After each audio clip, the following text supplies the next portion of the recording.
ಕರ್ಣಂ ಜಗತ್ಪ್ರಾಣಾನ್ ಸಂಸ್ಕೃತಂ ಸಂಸ್ಕೃತಿಂ ಗುರುಂ ಕೃಷಿಕಂ ಸೈನಿಕಂ ಗಾಂಚ ವಂದೇ ಭಾರತ ಮಾತರಂ. ಜನಮೇಜಯನ ಸರ್ಪಯಾಗಕ್ಕೆ ಇನ್ನೊಂದು ಎಳೆಯಾಗಿ ಸಮುದ್ರ ಮಥನದ ಕಾಲದಲ್ಲಿ ಮಂದರ ಪರ್ವತವನ್ನು ಸುತ್ತಿಕೊಳ್ಳಲು ಸಹಾಯಿಸಿದ ವಾಸುಕಿಯ ಕಥೆ ಮತ್ತೆ ತೆರೆದುಕೊಳ್ಳುತ್ತೆ. ಕದ್ರುವಿನ ಶಾಪದಿಂದ ಇಡೀ ಸರ್ಪಕುಲ ನಾಶ ಆಗುವಂತಹ ಸ್ಥಿತಿ ಬಂದದ್ದನ್ನು ನೋಡಿ ಅದರಲ್ಲಿ ಸಹಜವಾಗಿ ಲೋಕದಲ್ಲಿ ಒಳ್ಳೆಯ ಚಿಂತನೆ ಉಳ್ಳವಂಥವರೂ ಕೂಡ ಅಸುರರಲ್ಲೂ ಇರ್ತಾರೆ, ಯಕ್ಷರಲ್ಲೂ ಇರ್ತಾರೆ, ರಾಕ್ಷಸುಗಳಲ್ಲೂ ಕೂಡ ಒಳ್ಳೆಯ ಚಿಂತನೆ ಇದ್ದವರು ಇದ್ದೇ ಇರ್ತಾರೆ. ನಾವು ಯಾವುದೋ ಒಂದು ಗುಂಪನ್ನು ಯಾರೋ ಒಂದು ಸಂದರ್ಭದಲ್ಲಿ ಮಾಡಿದ್ದನ್ನು ಇಟ್ಟುಕೊಂಡು ತಿರಸ್ಕರಿಸುವುದು ಸರಿ ಹೋಗುವುದಿಲ್ಲ. ಅದೇ ರೀತಿ ವಾಸುಕಿ, ಶೇಷ ಮೊದಲಾದಂತಹ ಒಂದು ದೊಡ್ಡ ಸರ್ಪಗಳ ಸಾತ್ವಿಕ ಗುಂಪು ಒಟ್ಟಾಗಿ ಪ್ರಕೃತಿಯಲ್ಲಿ ಎಲ್ಲ ಜೀವಿಗಳು ಸಹಜವಾಗಿ ಬದುಕ್ತಾ ಇರಬೇಕು. ಅದಿಲ್ಲ ಅಂತಂದರೆ ಪ್ರಕೃತಿಯ ನಿಯಮ ಬದಲಾಗಿ ಹೋಗುತ್ತೆ. ನಮ್ಮ ವಂಶವನ್ನು ಉಳಿಸಿಕೊಳ್ಳಿಕ್ಕೆ ಏನಾದರೂ ನಾವು ಪ್ರಯತ್ನ ಮಾಡಬೇಕು ಅಂತ ಯೋಚಿಸ್ತಾ ಇರಬೇಕಾದ್ರೆ ಏಲಾಪತ್ರ ಅನ್ನುವಂತಹ ಒಬ್ಬ ಸಾತ್ವಿಕ ಹಿರಿಯ ವಾಸುಕಿಯ ಜೊತೆಗೆ ಮಾತನಾಡ್ತಾನೆ. ನೀನು ಸಮುದ್ರ ಮಥನ ಕಾಲದಲ್ಲಿ ಬಹಳ ಆ ಮಥನ ಕಾಲದ ಕೆಲಸವನ್ನು ಚೆನ್ನಾಗಿ ನಡೆಸಿಕೊಳ್ಳಲಿಕ್ಕೆ ನಿನ್ನನ್ನು ಪೂರ್ತಿಯಾಗಿ ನೀನು ಒಪ್ಪಿಸಿಕೊಂಡಿದ್ದಿ. ಅಂದ ಮೇಲೆ ಈಗ ಚತುರ್ಮುಖನ ಹತ್ರ ನಾವು ಒಂದು ಮಾತನಾಡಬಹುದು, ಇದಕ್ಕೇನಾದರೂ ಒಂದು ಪರಿಹಾರ ಇದೆಯಾ ಅಂತ ಕೇಳಬಹುದು ಅಂತ ಹೀಗೆ ಅವರವರಲ್ಲೇ ಒಂದು ಸಣ್ಣ ಮಂತ್ರಾಲೋಚನೆ ನಡೆಸಿದ ನಂತರ ಅಲ್ಲಿಗೆ ಸರಿಯಾಗಿಯೇ ಬ್ರಹ್ಮದೇವರ ಆಗಮನವೂ ಆಗುತ್ತೆ. ಈ ಜಿಜ್ಞಾಸೆಯನ್ನು ಎದುರುಗಡೆ ಇಡುತ್ತಾರೆ.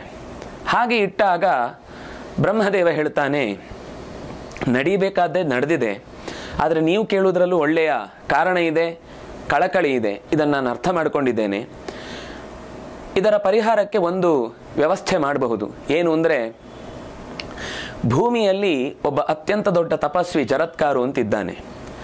ಅವನಿಗೆ ನಿನ್ನ ಪರಿವಾರದಲ್ಲಿರುವಂತಹ ಈ ವಾಸುಕಿಯ ಮಗಳನ್ನು, ಜರತ್ಕಾರು ಅಂತ ಅವಳ ಹೆಸರು ತಾನೆ, ಅವಳನ್ನು ಅವನಿಗೆ ಮದುವೆ ಮಾಡಿ ಕೊಟ್ಟರೆ ಅಲ್ಲಿ ಸಂತಾನವಾಗಿ ಪಡೆಯುವಂತಹ ಮಗ ನಿಮ್ಮ ಮುಂದೆ ನಡೆಯಬಹುದಾದಂತಹ ದೊಡ್ಡ ಅನರ್ಥವನ್ನು ತಡೀಲಿಕ್ಕೆ ಸಮರ್ಥ ಆಗಿರ್ತಾನೆ. ಯಾಕೆಂದರೆ ಅವನ ಮಾತು ಆ ಕಾಲದಲ್ಲಿ ಯಾರೂ ಯಾವ ಸಂದರ್ಭದಲ್ಲೂ ತೆಗೆದು ಹಾಕ್ಲಿಕ್ಕೆ ಆಗುವುದಿಲ್ಲ ಅನ್ನುವಷ್ಟು ಅವನಲ್ಲಿ ವಿದ್ವತ್ತಿರುತ್ತೆ.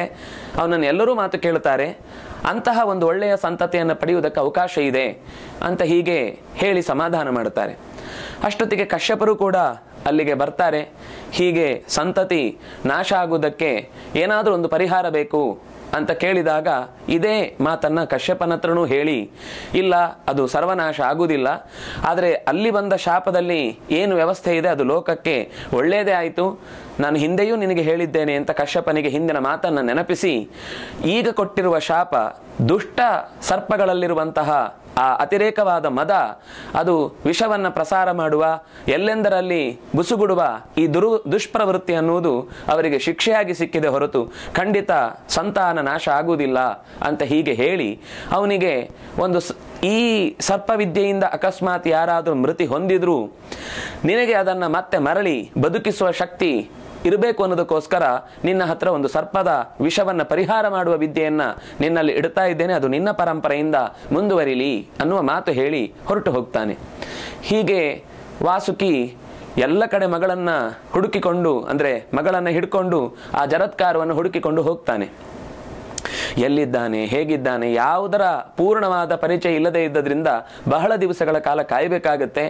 ಅದೇ ಸಂದರ್ಭದಲ್ಲಿ ತನ್ನ ಪೂರ್ವಜರಿಗೆ ಯಾವ ರೀತಿಯಾದ ಕರ್ತವ್ಯವನ್ನು ನಿರ್ವಹಿಸಿ ಅವರು ಕೊಟ್ಟಂತಹ ವಿದ್ಯೆಯ ಪರಂಪರೆಯನ್ನು ಮುಂದುವರಿಸಲಿಲ್ಲ ಅನ್ನುವ ಕಾರಣಕ್ಕಾಗಿ ಮೇಲುಗಡೆ ಹೋಗಬೇಕಾದ ದಾರಿಯನ್ನು ಪಿತೃದೇವತೆಗಳು ಮಧ್ಯದಲ್ಲಿ ನಿಲ್ಲಿಸಿದ್ದಕ್ಕಾಗಿ ಅವರು ಇದೇ ಆಕ್ಷೇಪವನ್ನು ವ್ಯಕ್ತಪಡಿಸಿದ್ದಕ್ಕೆ ಅವನು ಹುಡುಕಾಟದಲ್ಲಿರ್ತಾನೆ. ಕನ್ಯಾರ್ಥಿ, ನಾನು ಹೆಣ್ಣನ್ನು ಬಯಸಿ ನನ್ನ ಸಂಸಾರವನ್ನು ನಡೆಸಲಿಕ್ಕೋಸ್ಕರ ನನ್ನ ಹೆಸರಿನ ಹುಡುಗಿಯೊಂದರ ಅಪೇಕ್ಷೆಯಲ್ಲಿದ್ದೇನೆ, ಹುಡುಕಾಟದಲ್ಲಿದ್ದೇನೆ ಅಂತ. ಆ ಹೊತ್ತಿಗೆ ಅವರಿಬ್ಬರ ಒಳ್ಳೆಯ ಸಂಬಂಧ ಬೆಳೆದು ನಿಲ್ಲತ್ತೆ. ಅದರ ಪರಿಣಾಮವಾಗಿ ಹುಟ್ಟಿದ ಅತ್ಯಂತ ಸಾತ್ವಿಕನಾದ, ಎಲ್ಲದಕ್ಕಿಂತ ಹೆಚ್ಚಾಗಿ ಶಾಸ್ತ್ರದ ಪರಿಪೂರ್ಣವಾದ ಆಳವಾದ ತಿಳುವಳಿಕೆ ಉಳ್ಳಂತಹ ಆಸ್ತಿಕ ಹುಟ್ಟುತ್ತಾನೆ. ಈ ಆಸ್ತಿಕನಿಂದಾಗಿ ಇಡೀ ಸರ್ಪಕುಲ ಉಳಿಯತ್ತೆ ಅಂತ ಅನ್ನುವುದಕ್ಕಾಗಿ ಎಲ್ಲ ಸಾತ್ವಿಕ ಸರ್ಪಗಳೆಲ್ಲವೂ ಅವನ ಜೊತೆಗೆ ಬಹಳ ಒಳ್ಳೆಯ ಸಂಬಂಧದಲ್ಲಿ ಇದ್ದು ಮೆರೀತಾ ಇರ್ತವೆ.